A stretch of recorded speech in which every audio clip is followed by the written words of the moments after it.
everyone who's in the stream, refresh now.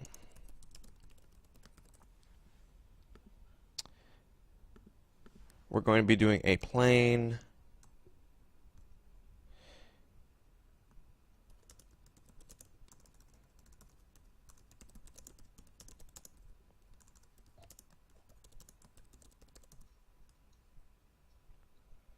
Yeah, it looks like we're going to be doing a plain audio interview today. We're having some technical difficulties, and I apologize for that. But today, coming in at, what time is it over there, man? It's 2 a.m. for you now? Yeah, the night is young. Hello, everybody. This is Philip Bach of Nine Games. The studio, he calls the studio that because he's planning to make. He has 9 games in him. He went indie, and yeah, he feels like he has 9 games in him, and that he's gonna make them before. What's the nice term? uh, Before I die. well, before you're implanted into a computer and merge with the Gabe Newell consciousness, I think is the proper term. Mhm. You know, especially with the new Valve VR service. But yeah, today we're doing an audio interview. So I want to thank y'all for.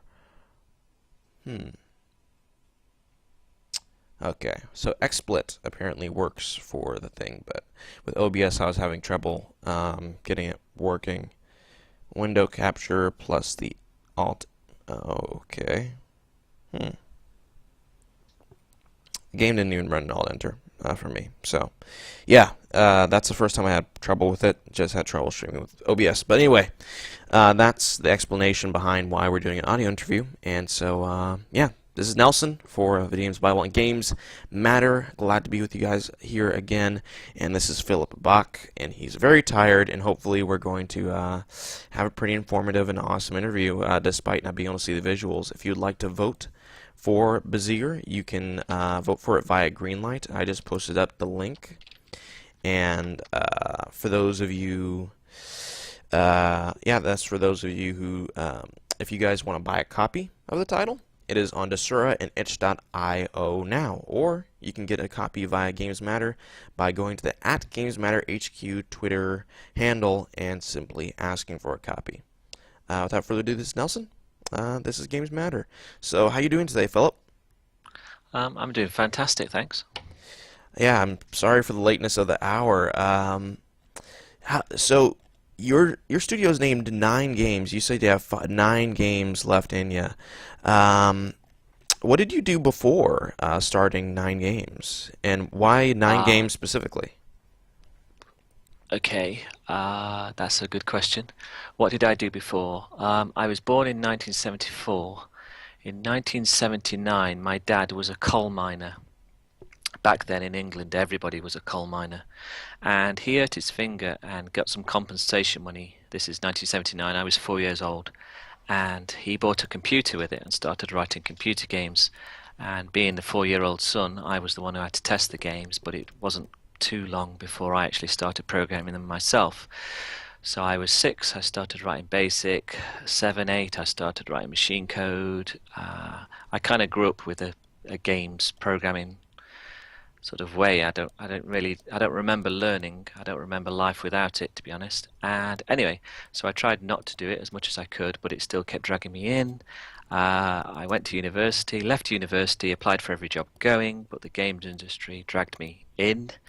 I worked for 3 or 4 different companies, big companies, Sony, smaller companies, small sim companies, things like that. Anyway, in 2004, I got married, and there's one thing about the games industry is we don't get to see our families very much. And when I got married, I thought I want to change that. So in 2005, I left the industry, not wanting to do it ever again. But I kept finding myself starting new games all the time at home. Just every 3 or 4 months, I just kept starting a new game. Oh, I just want to.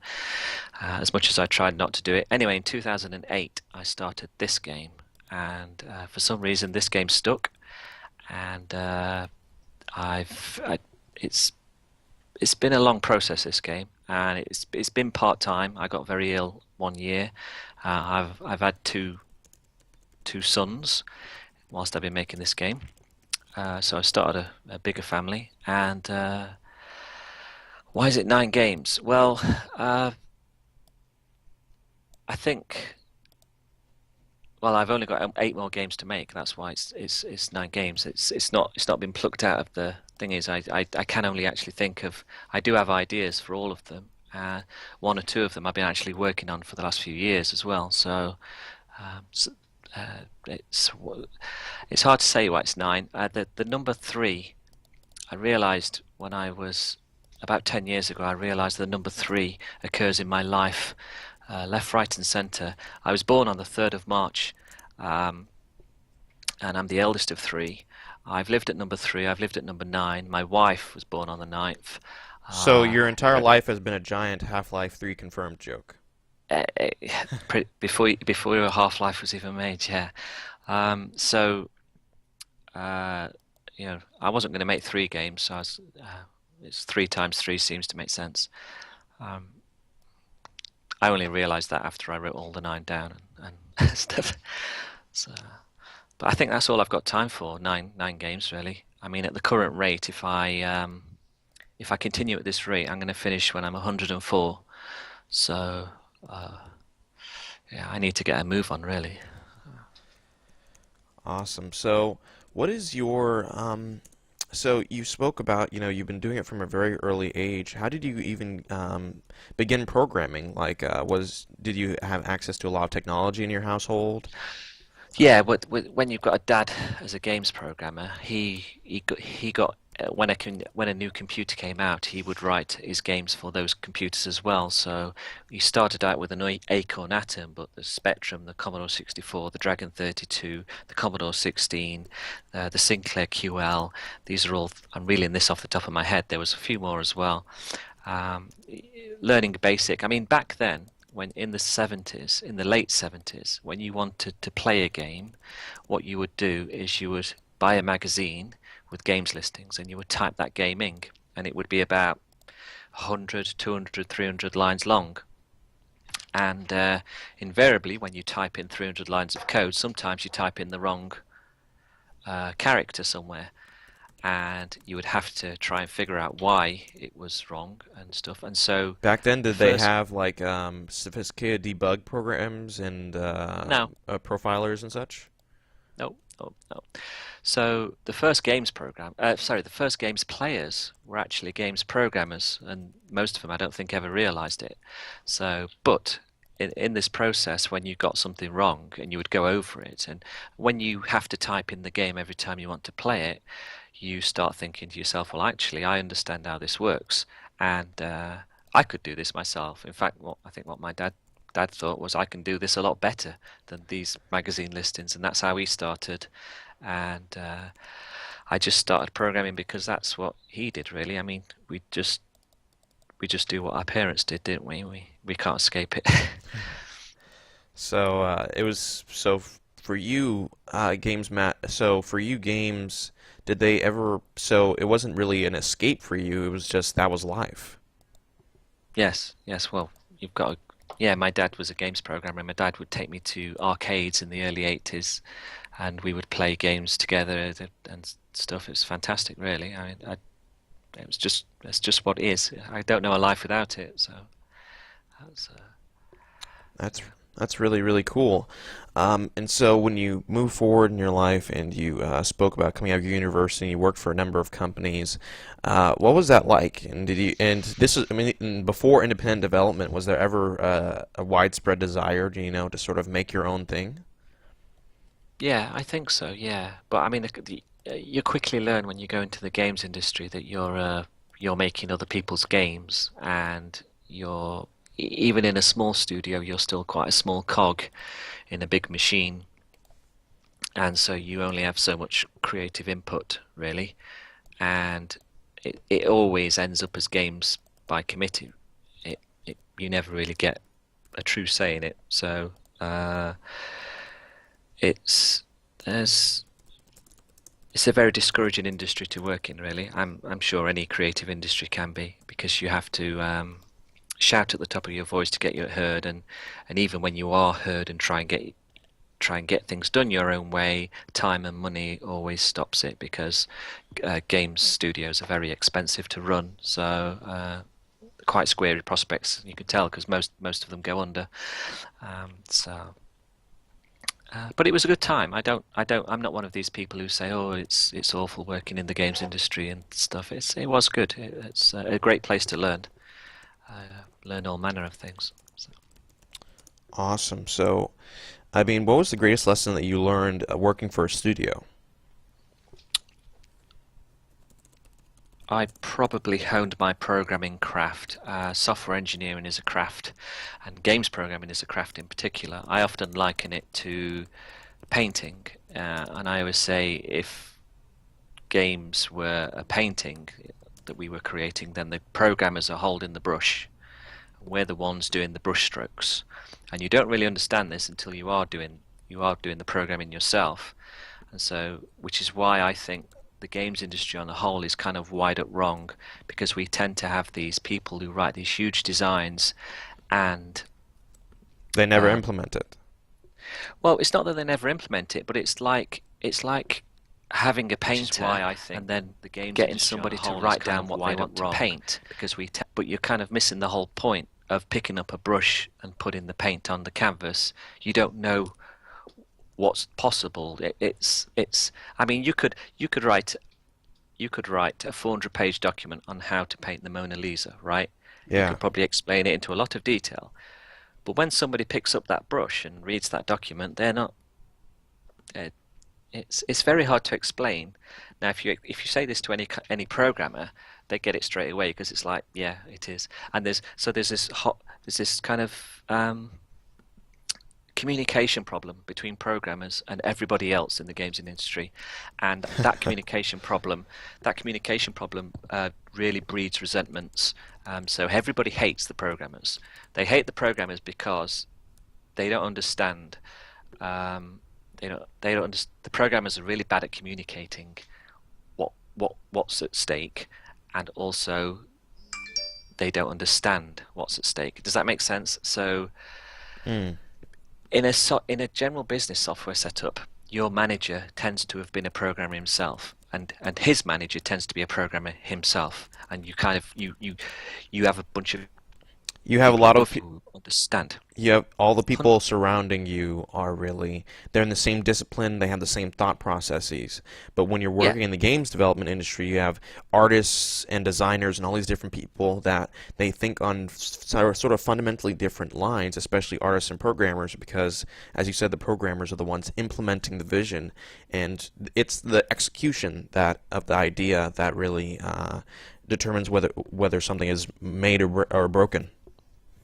the programmers are holding the brush and they're putting the paint on the canvas.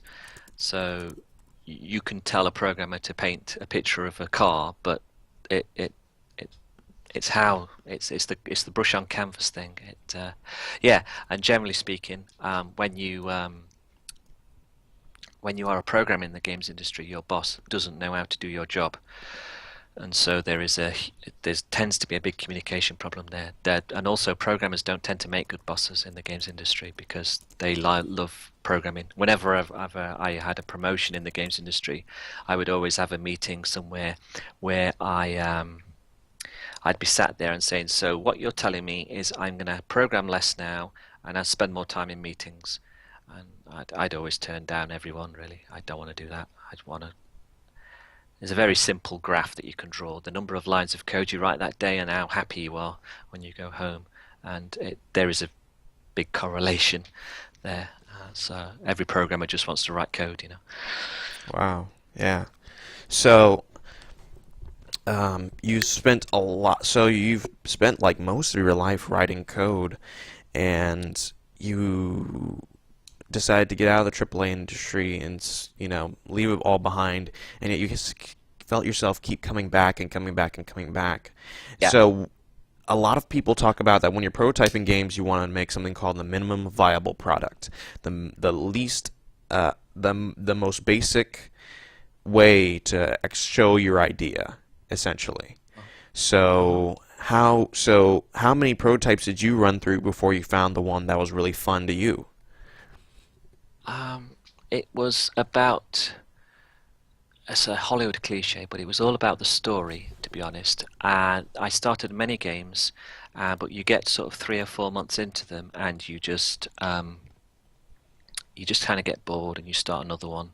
And so I start another one, I start another one. But I started a had this story in my head of this computer in the future, this Noah's Ark thing, this struggle, and I had this engine in my head, this look of particles. The particle engine that I wrote for this game, what it essentially does is it draws many particles in lots of curves, and it draws lots of these as well. So wait, you're Uh, essentially saying that the entire game is built out of particles? Like everything is literally, no matter yeah, how solid it looks, it's all constructed out of particles. Really? the text isn't particles, but I did try and do that actually, but my hardware at the time really struggled with that, and so I had to give in there.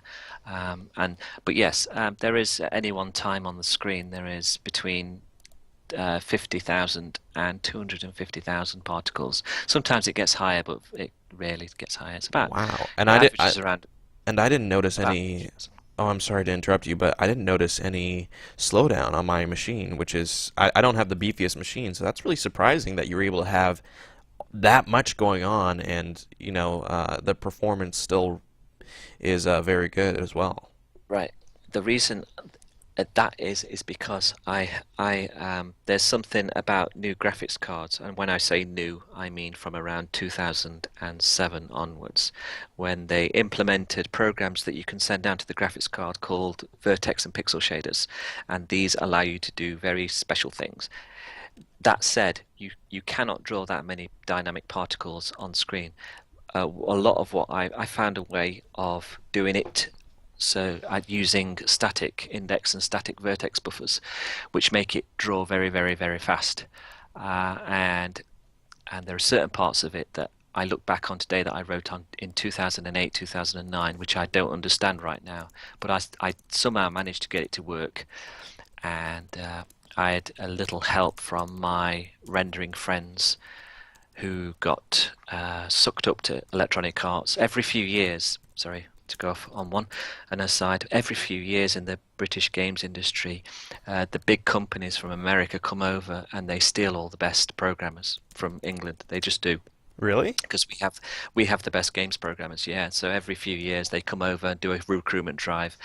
Vancouver is full of British games programmers. Anyway, so I think I have about 8 or 9 programmer friends out there, and they helped me out a lot with the shader stuff and things like that. I say they helped me out; they told me what to do and stuff. I mean, I wrote everything, but they really gave me a good schooling and education because I hadn't done any of that before writing Bezier. It was all new back in 2007-ish. So yeah. Anyway, yes, it's all particles, which gives it a kind of crazy look, really. I'm not sure if you could do this in middleware. I've not seen anything like this in Unity or Unreal. It's such a strange engine. It's just not the way you draw things. It's a very odd way of drawing things. It's a very programmery way of drawing things. A lot of the shapes come from procedurally generated variables that come from the story, which sounds a bit crazy, but it lets me do crazy things as well. So the music alters the shapes that you see on the screen as the music is being played. I analyze the music and do all sorts of things with the music, and so it's more of a feeling game. Well, it's not. That's an awful thing to say.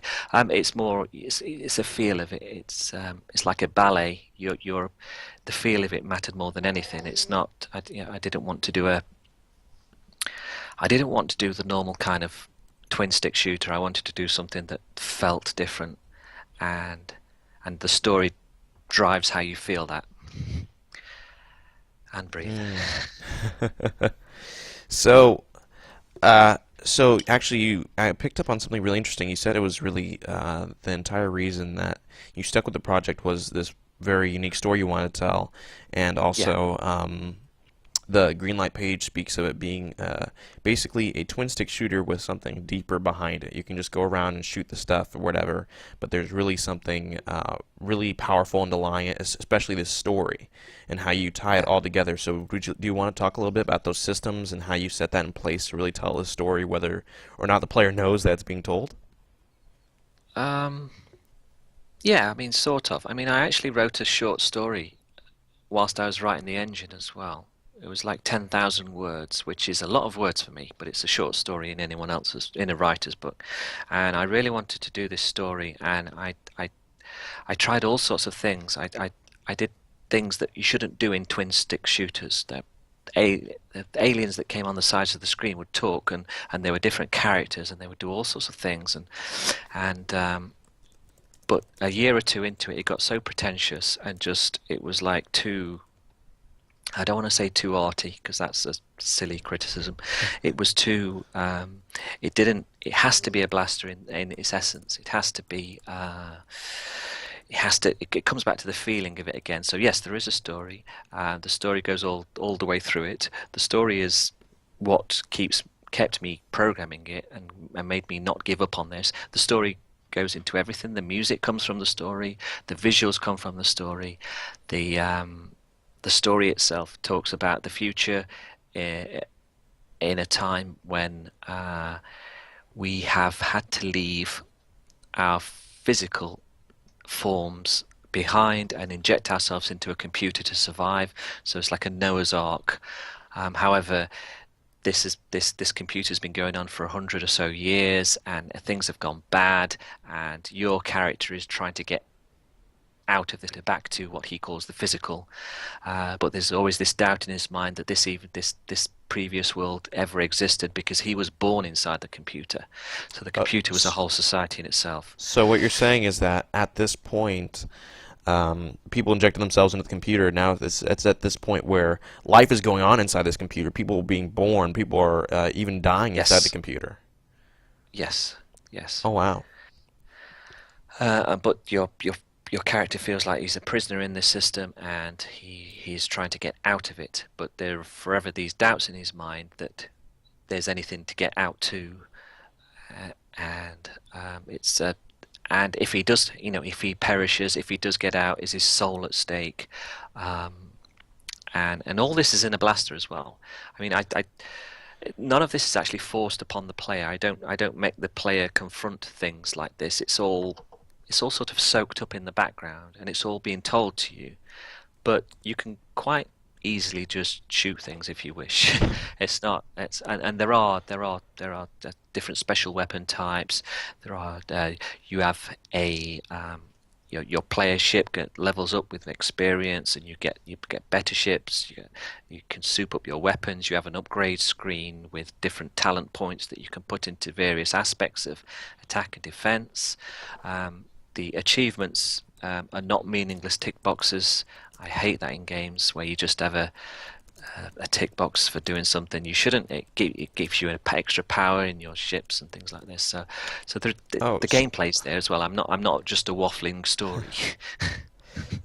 okay. That's really cool. So the way you do achievement system is I always like this whenever I encountered it in a game is when you do certain things it actually gives you stuff. There's always something attached to some doing something awesome, not just a little hey you get 10 gamer score or something like that. Yeah, I mean you do have a score. It's a shooter, so there is a score involved, and there is high score or tables and things like that. Um, there is, I tried to get rid of the score, but I wanted to have an arcade experience. This comes back to my days with my dad in the early 80s where we would go into arcades, and I used to love those days. They were magical days, and I kind of wanted to make an arcade game. In fact, for the first few years of the development of this, you would have to press 3 to put coins in, and you would have to press one player, and I refused. Um, People were protesting left, right, and centre who I showed it to. Why can't I pause the game? Could you pause an arcade game? No, you can't. Just play your game. How do it?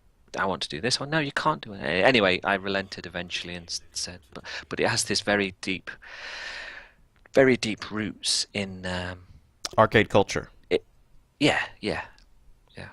But I wanted it obviously to be more contemporary with its story, and you know, I think it's a. I think I found a good balance between the two. That's awesome. That's awesome. So, when you were approaching the gameplay, I know that there's always, whenever you're beginning a project, there's so many ways you could take it and so many different things you could do. So, how did you distill it? Did it come back from that arcade mindset, like breaking everything down to its bare essentials? Um, you're right. When you start a game, there are so many different things you can do, and the way I chose those was I did every single one of those. This game didn't take me. This game didn't take me 8 years because I'm not very good at developing games. This game didn't take me 8 years because I'm a slow programmer, and game didn't take me 8 years because um, because I sat there twiddling my thumbs. This game took 8 years because I did absolutely everything, and then I took everything out. 90% of everything that's been put in, I've taken out again. So what you're left with is hopefully the right 10%. I'm pretty sure it's the right 10%. It's the 10% I'm happy with. And so yeah, I chose my path by uh, doing everything, by just trying everything else really. And you get surprised as well because the things you think are going to work and you're absolutely convinced they're going to work usually end up being rubbish. And then all of a sudden, a whim, an idea which takes 10 minutes to do transforms everything. And so it's never what you expect. And sometimes it is, which is why you have to try everything. You don't know until you try it. It's like again, it's like writing down. It's like writing down on paper how to paint a picture. Until you pick up a brush and you start painting, you don't realize what's going to work or not. So hopefully I can get better at it because I really don't want the next one to take 8 years. One thing is we're starting to get some feedback from the chat. Yumi88 says, so far played a little, and there are so many things on screen, no slowdowns, kind of seems like magic. Um, and one other thing is people were asking where we can see more interviews. You can see other interviews on our new website, games-matter.com. One thing is you said you tried everything, and you said things would come on a whim, and et cetera, et cetera, et cetera. One thing that really intrigues me about that entire process is that, as you know, Games Matter is all about feedback. Play the game and give your honest thoughts Yeah. in your native language, and etc. And people responded really well to that. One thing I thought was really interesting is how did you find that 10% that you were happy with? How did you get feedback? Who did you put it in front of, and how did you find the most helpful feedback? Um, most feedback came from myself, but when I did have friends from the industry who I kept showing it to, and they gave me some great feedback too.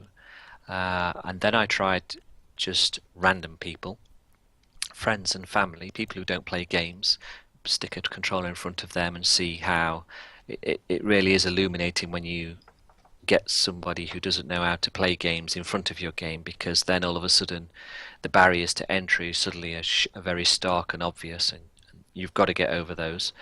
Um, much more, much more, much more in-depth feedback. I got in touch with a lot of developers, lots and lots of developers, and I would say to them, I've got a game, have a play, tell me what you think. And most of them are obviously too busy and they don't get back to you at all. But one of them did in 2009, and he wrote me like 8 pages of Wow. feedback, just so much feedback. And after I read it, and I felt really angry because he'd said all these mean things about my game, I I thought about it for a bit, and it was a bit of like a road to Damascus moment where you think, crikey, he's absolutely spot on. He's absolutely right. And he started his email with, well, your game looks really good and it sounds really good, but you don't want to hear that. Well, you don't need to hear that. You probably want to hear that. You don't need to hear that. You need to hear this, and X, Y, and Z, and Yeah, it just blew my mind. That did. I mean, he has probably had more influence on this game, that one email with the feedback, than anything else really. It was very, very big. So Would you like to name the developer? It's absolutely fine with us if you do. yeah, he's a guy called Jonathan Blow. I've He never heard did of him. Braid. Yeah, right. Well, he wrote Blade. Sorry, he came out with Braid, and then I contacted him a month or two afterwards, and he was just starting his second game around that time. So, and I'm sure to him, I'm just another person. I'm just thinking he writes these emails all day, every day. Really, he really is a uh, very generous with his feedback, and very, very generous with his time as well. He will. A lot of developers just simply don't. They don't have the time to sit down and play your game and really soak it up and give you the great, great, great feedback. But he did. I don't know why, but yeah, I was very, very grateful for his feedback. So when you received, so you said at first when you received feedback, you felt a bit angry. That's a natural feeling, right? Oh yeah, I'm sure it is. I mean, when you ask for feedback, when anybody asks for feedback, they're not actually saying, "Tell me what you think." What they're saying is, "Love me, like this, please. Look at this, what I've done. Love it, or just shut up." It's just love, and it's not helpful, I guess. But after a while, I mean, your biggest critic is the one inside your head. The person who's hardest on you is the one inside your head, and that when other people say things, it's you know, I've had a few mean things said to me about this game, but as you do, if you put your game online, there's always people online who are willing to tell you how awful it is. Um, but it's been so long, and I've beat myself up so much about this game over and over and over again to get it right and stuff like that, that it's not you become immune to it after a while, I think. I mean, I'm sure people who make films and people who paint pictures and write books, they're all the same, really. It's just something you have to take, really. But recently, I mean, the game went beta in October, and there's been some fantastic feedback from the players, and had some really good ideas, and last minute changes, left, right, and centre. It's been really good. I really, really like talking to people who play games, which sounds silly, but you'll be surprised when you try and talk to certain people in the community. They don't. I don't know if they're having a hard time in their jobs or something, but there's something about players. I love talking to players. Really? It's things. Yeah.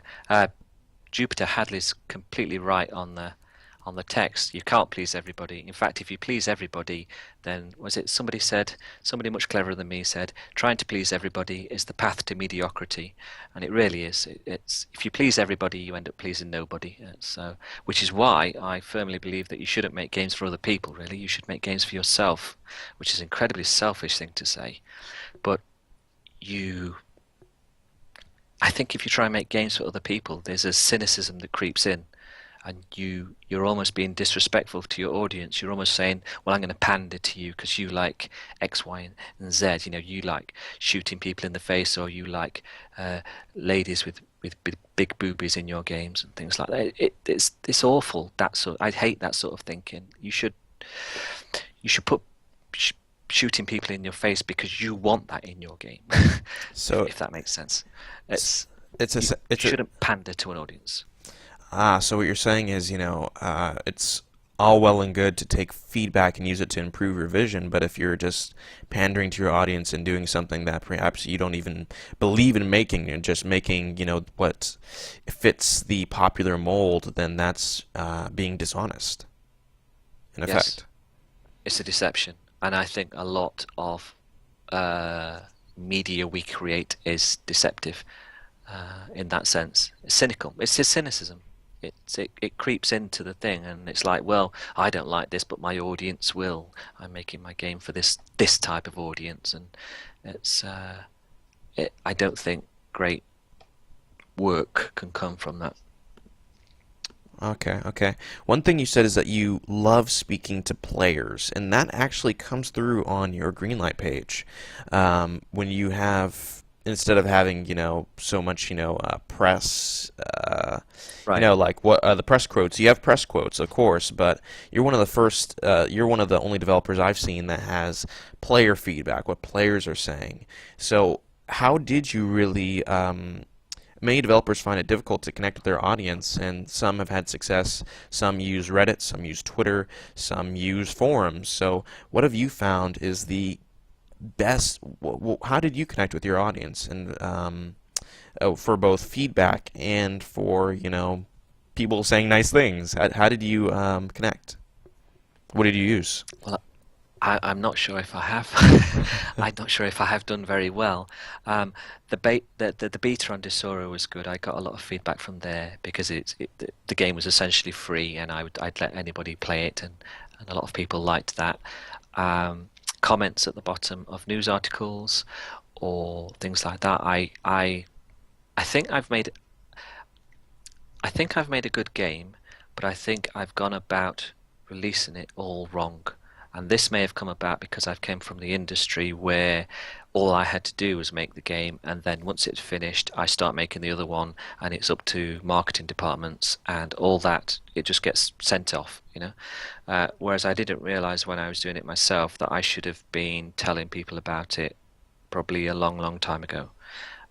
So I'm not very good at that. However, I'm trying to get better at it. But I realise I'm getting the word out on a game which is done, and which is most, virtually done.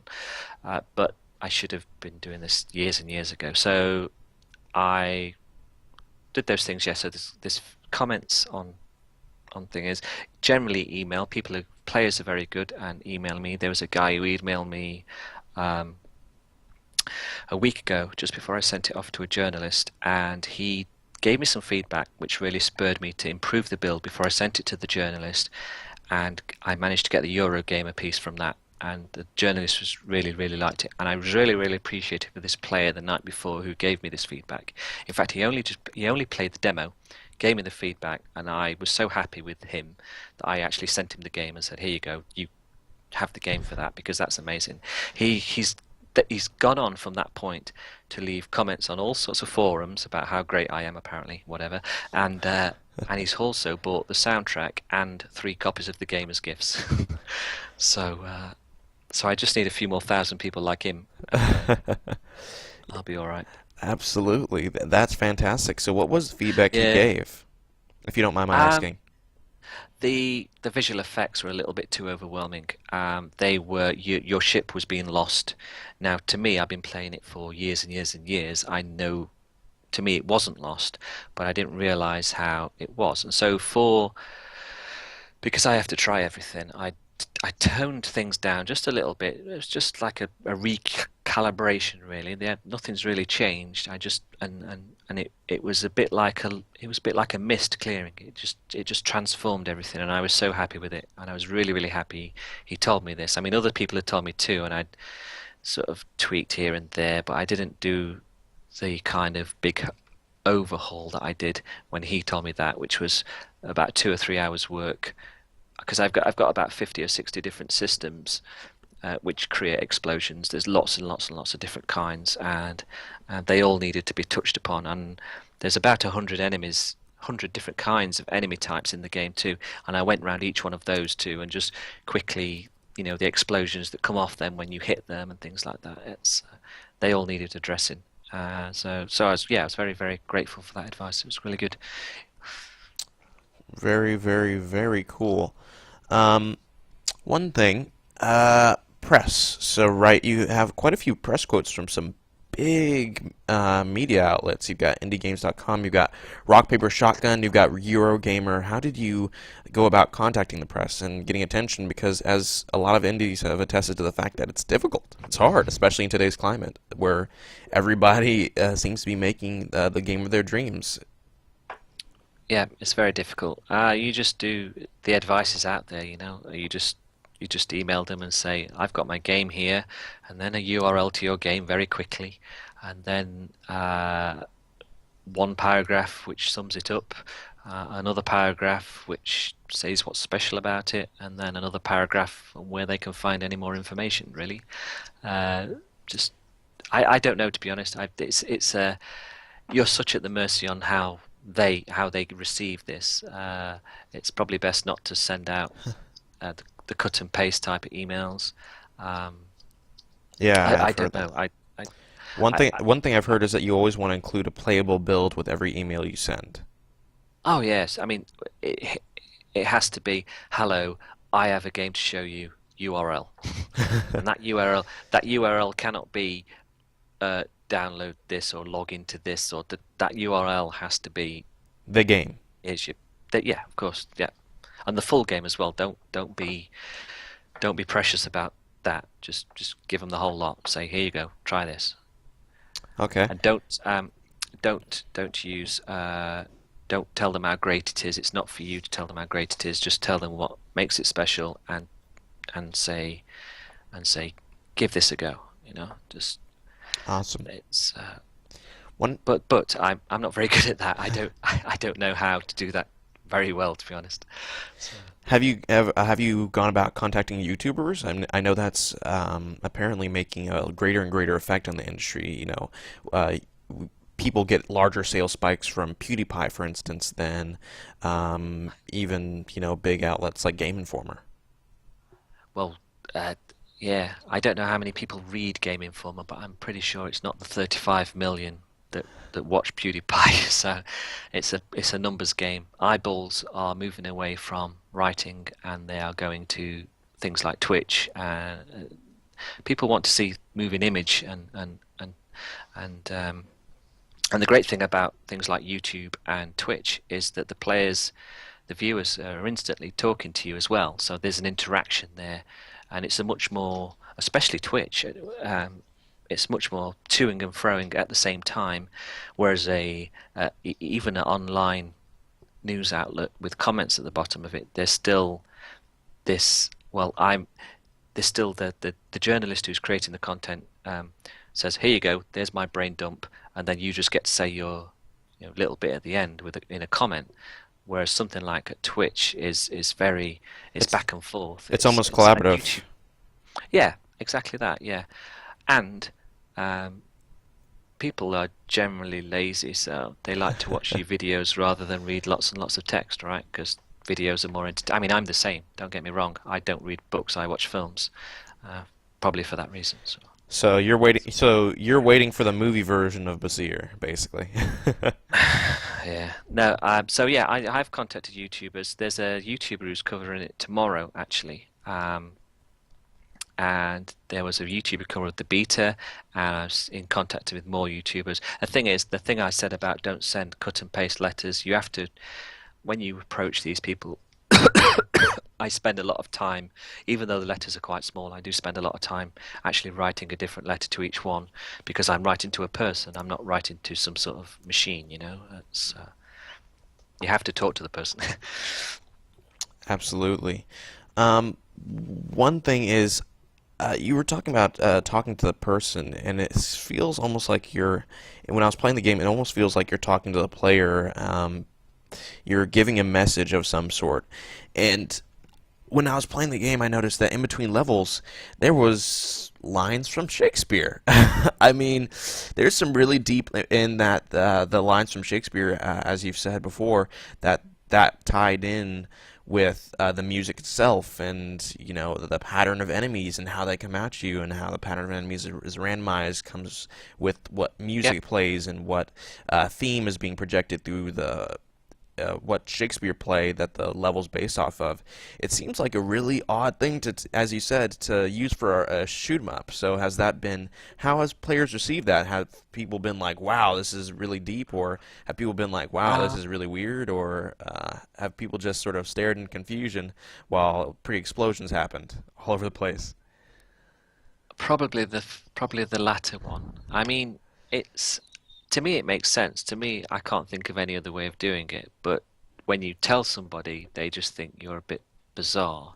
I mean, when okay, imagine your ship's in the middle of the screen. What's going to come on screen, and how is it going to come on screen, and why is it going to come on screen? It, that shouldn't be random. That should follow some sort of pattern. That should follow some sort of story. Yeah, and so I chose with each one of I call them zones.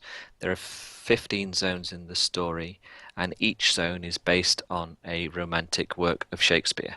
So the things that come on the screen are following that story, uh, and you are a part of that story as well. And things interact and things come at you like that. Now, you don't need to know any of that. You can just shoot things, and hopefully, if you can have a great time doing so. But it's there. One So, weird thing I notice is that sometimes, your instant reaction is to start shooting at things. Sometimes those things aren't really chasing you. Those things aren't shooting at you. yes, They're just hanging yes. around and you blast them to bits. What's that about? Uh, well, it goes back to every character in a story is not a villain, right? So they're not all your villains. And that's not to say they're all your friends, but it's. I also wanted to give. I also wanted the player not to be in as much danger as it feels like or it looks like as well.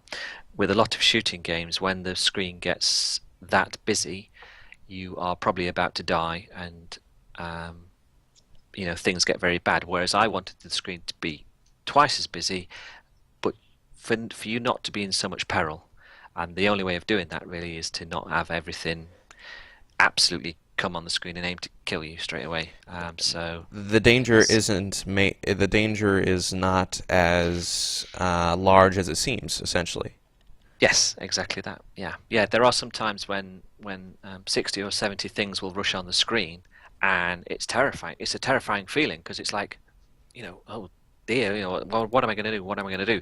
But actually, if you just let go of your controller, those things will probably fly up to you and spin round a few times and then fly off, or you're not in that much danger. I mean, sometimes you are. There are. I'm not saying it's an easy ride. It can get vicious, but yeah, there's a lot of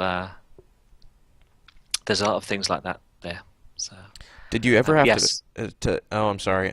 Did you ever have to cut any of the story out of Bezier? yeah.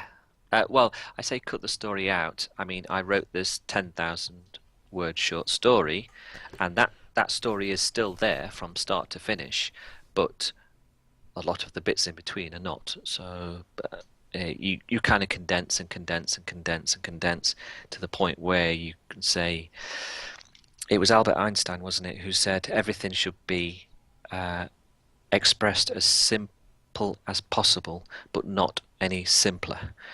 I don't say it in two sentences when you can say it in one. I but don't lose anything either. So reduce, reduce, reduce, reduce, reduce, and when you do reduce that, you find that you become more concentrated. So it's like a cooking sauce, it gets much more richer as you reduce down. And that was my ultimate goal, was to try and get this reduced as far as possible and keep all the great stuff, the good stuff there. And You have yeah, some really interesting special weapons in Bezier, including a ball that you can swing around and mash the asteroids and enemies with. How did you determine?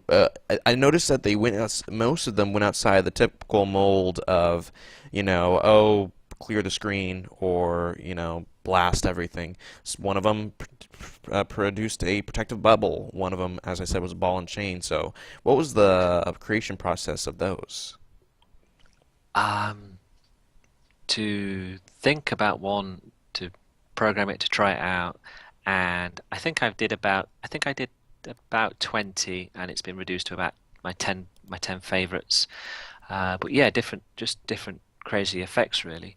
I mean, I have one called a bleed, which is a lightning thing shoots out at the 4 or 5 targets with the most health, and you suck health off them, and the health is given to you.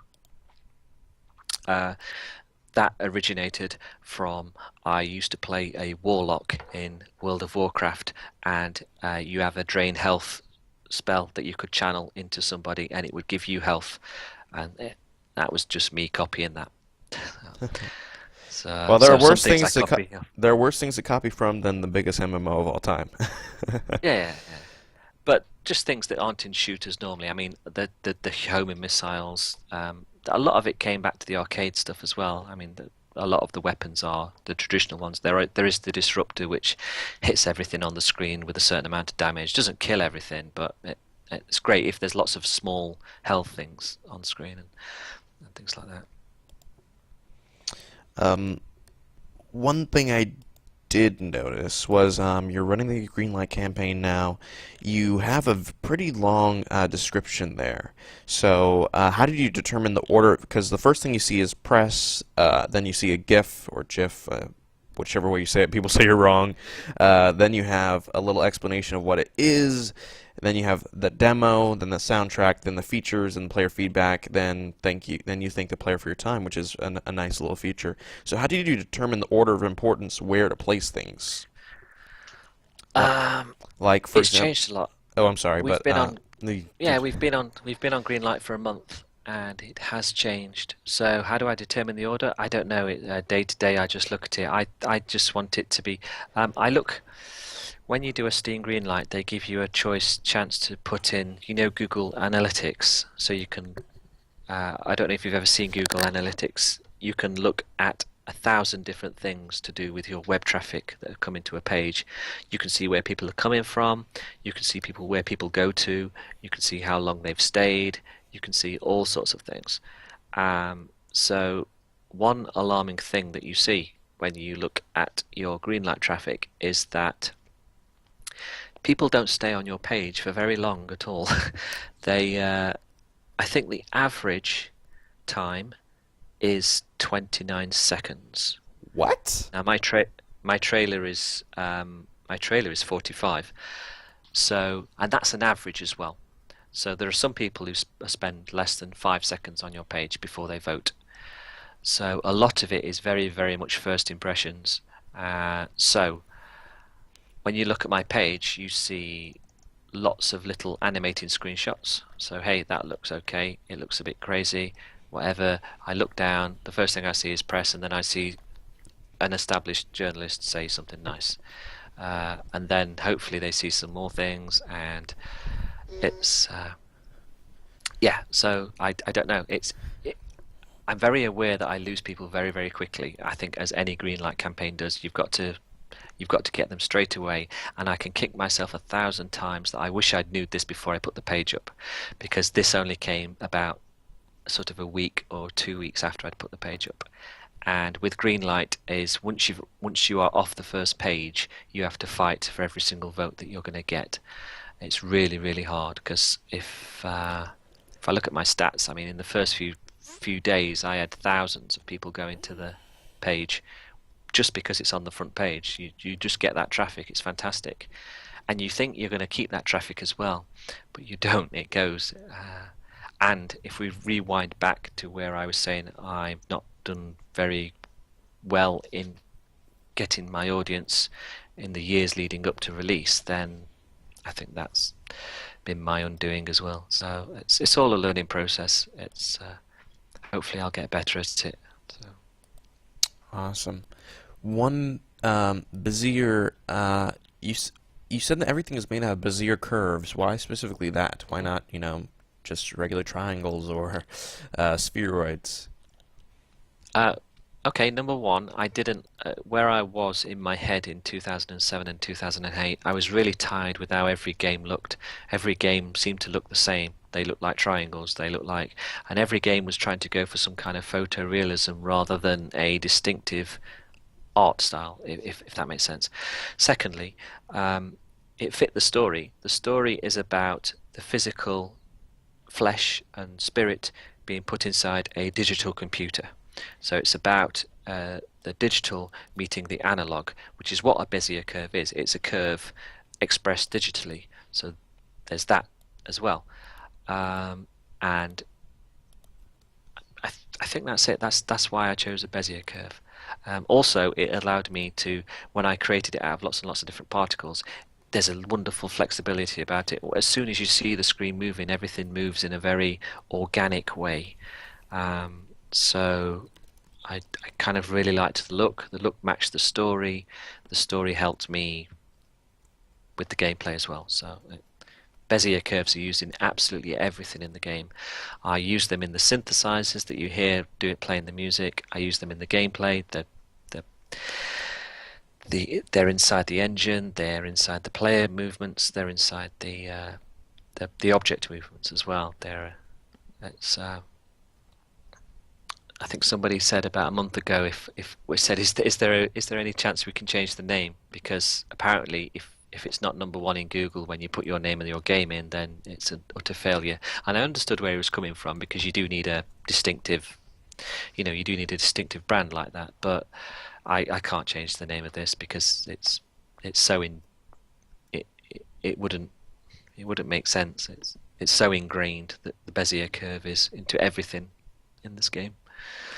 So You could call it Call of Bezier. See how that goes. yeah, I guess. So Um, yeah. One interesting thing is it. So yeah, you really had to. You said it took 8 years to make this game. You said you have 9 games in you. What's next for you after this? Obviously, we hope it Me too. gets. We hope the game gets greenlit.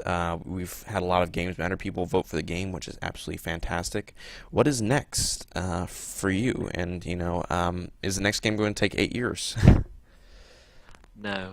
I'm going to do my second game. I don't know what it's called yet. It's between two games, really. One which is a very story-heavy based game, which is terrifying me at the moment because it's branching off and doing all sorts of things. And then there's another game which is a lot simpler, but is a lot technically more tricky to do. And I think I'm probably going to be doing the second one, just because the first one feels Okay, you're getting a lot of distortion, I think. okay.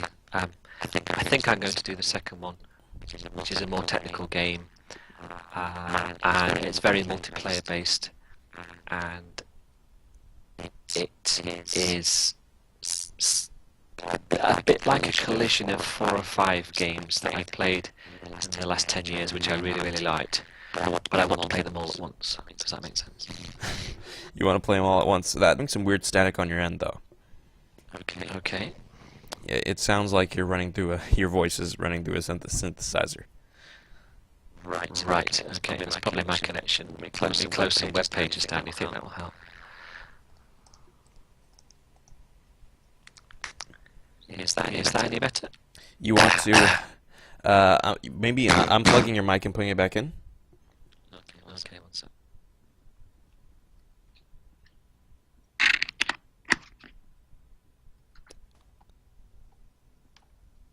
Okay. Did that help?